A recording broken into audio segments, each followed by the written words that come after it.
I'm Caitriona Perry in Washington, and this is BBC World News America. The US is in active pursuit of a third oil tanker linked to Venezuela as tensions between the two countries escalate. US lawmakers threaten legal action against the Department of Justice after it failed to release all files related to the late sex offender Jeffrey Epstein. Chris Rea, best known for his hit song Driving Home for Christmas, has died, aged 74.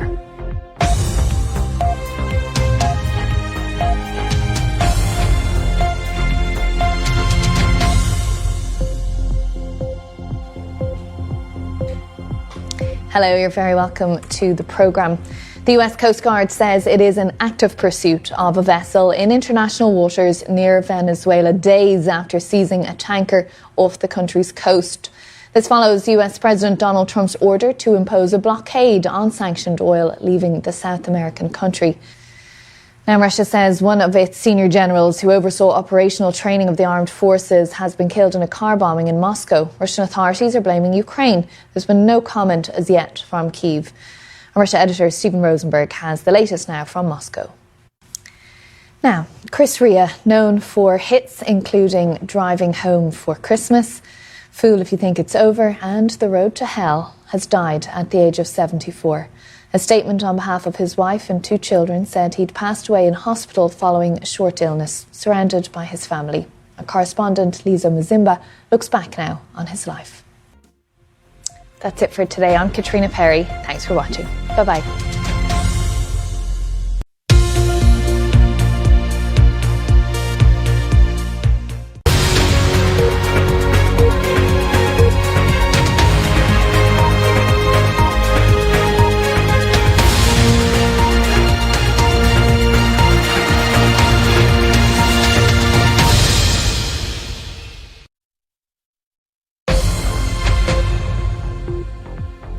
I'm Sumi Somaskanda in Washington, and this is BBC World News America. The U.S. is in active pursuit of an oil tanker linked to Venezuela as tensions between the two countries escalate. President Trump appoints a special envoy to Greenland, reigniting tensions with Denmark. And Chris Rea, best known for his hit song Driving Home for Christmas, died at the age of 74.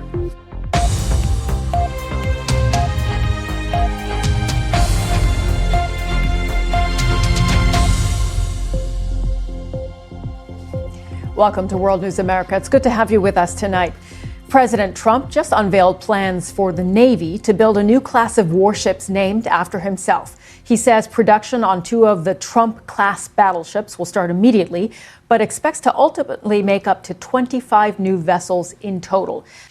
Okay, we're going to take a break, and then we'll bring you a special report from Myanmar. Stay with us. Around the world and across the UK, this is BBC News. You're watching BBC News. The BBC has seen evidence that Myanmar's military government has been deliberately targeting schools as it steps up an offensive against rebel-held areas in advance of elections later this month. Okay, we'll have much more news for you after a short break, including a look back at the life of English singer-songwriter Chris Rea. Stay with us here on BBC News.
Welcome back to World News America. The Trump administration suspended federal leases for 5 offshore U.S. wind farms today, justifying the decision on national security grounds, saying to be wind turbines' impact on radar. Okay, Floyd Cush for us in York. Thank you very much for that reporting. Around the world and across the UK, this is BBC News. You're with BBC News. The remaining 130 school children in captivity after being kidnapped last month in Nigeria from their dormitories in the middle of the night have been released. That's according to the Nigerian government. 253 students were taken at gunpoint, including nursery children as young as 4 and also 12 staff members from the school on November 21st. The gunmen who seized the group have yet to be identified. The BBC's Chris Rea filed this report. Okay, that's our program at this hour. Thank you so much for watching BBC News. Don't forget, you can always get the latest on our headlines on our website, bbc.com/news. I'm back in a few minutes with an update on your headlines. Stay with us.